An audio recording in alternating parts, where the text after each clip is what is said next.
안녕하세요. 법무법인 파트너의 최홍준 변호사입니다. 오늘도 이 도산제도에 대해서 몇 가지 알아보도록 하겠습니다. 네, 변호사님 개인 회생을 하게 되면은 네. 변제금이 많아지거나 혹은 반대로 탕감이 많이 되어서 변제금이 작은 경우도 있는데 그렇죠. 많아지는 경우는 어떤 경우인가요? 많아지는 경우, 제가 일단 크게 한 4-5가지 정도로 말씀드려 볼게요. 같이 첫 번째는 소득이 많으신 분들은 변제금이 많아질 수밖에 없어요. 제가 예전에 그 어떤 개인회생의 큰 틀에서 여러 가지 원칙 중에 청산가치 보장의 원칙 또는 가용소득 전부 투입의 원칙 이런 걸 말씀드린 적 있잖아요. 여기서 가용소득 전부 투입의 원칙에 대해서 기억을 하신다고 하면 너무나 간단한 논리예요. 그러니까 내가 버는 돈에서 법원에서 인정한 가구별 생계비를 제외한 나머지 돈은 모두 변제에 투입해야 됩니다. 그런데 그렇기 때문에 당연히 예를 들어서 제가 극단적으로 1인 가구를 예로 들어볼게요. 지금 1인 가구 생계비가 올해 조금 올라가지고 대략 120만원 선 이렇게 되는데 월 소득이 300만원 정도 되시는 분은 300만원에서 120만원 빼면 180만원이 되겠죠. 근데 똑같은 1인 가구인데 한 1000만원을 번다고 가정해 봅시다. 그럼 이분은 투입해야 될 가용소득이 880만원이 되어버리는 거예요. 그렇기 때문에 소득이 많으시면 이 월 변제금이 높아질 수밖에 없는 구조입니다. 두 번째, 소유 재산에 따라서 달라질 수 있어요. 이것은 조금 전에 말씀드린 두 가지 원칙 중에 청산가치 보장의 원칙 때문에 그래요. 그래서 개인회생을 신청하는 이런 채무자는 자신이 가진 재산을 다 청산해서 변제에 투입하거나 아니면 그 재산을 지키고자 한다면 내가 가진 재산보다는 많이 갚아야 됩니다. 그러니까 일단 내가 가지고 있는 어떤 재산이 1억이 있는데 이걸 지키면서 회생을 계속 하고자 한다면 결국엔 1억보다 많이 갚아야 되는 거죠. 그러니까 1억 5천의 재산이 있으신 분이 1억의 재산을 가지신 분보다는 당연히 변제금이 높을 수밖에 없는 구조가 되는 겁니다.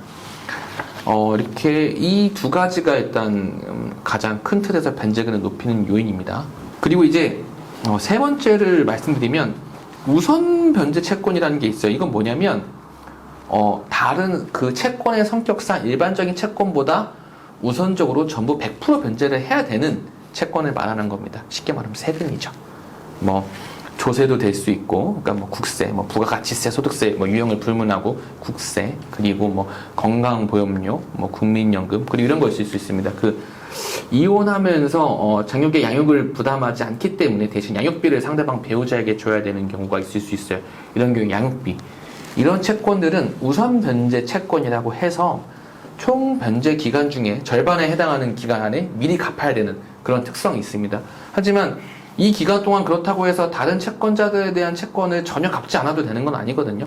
다른 일반 채권자들에 대한 채권은 갚아 나가면서도 우선 변제 채권은 정해진 기간 내에 모두 변제를 해야 되는 특성이 있습니다. 그래서 그 우선 변제 채권을 모두 변제할 때까지는 이 변제 금액이 높아질 수밖에 없는 그런 상황이 발생할 수 있겠죠. 그리고 네 번째로는 그 채무의 원인이 불성실할 때예요. 이 부분은 많이 말씀드린 것 같은데 너무 불법 도박에 돈을 많이 썼다거나 주식 투자나 이런 게 너무 과다하다거나 이런 예를 들 수 있는데 요새 법원의 경향을 보면 이렇게 법원이 보기에 불성실한 채무다 이렇게 볼 때는 이 불성실한 채무로 소비한 금액을 다 청산가치, 결국에는 채무자 본인의 재산가치로 반영하도록 그렇게 해서 그걸 넘기는 변제율을 좀 내봐라 이렇게 보정하는 경우가 많아요. 그렇게 돼서 결국에는 이제 변제금이 높아지는 거죠. 그래서 또 최근에 빌린 채무가 많은데 기존 채무는 갚지 않았다.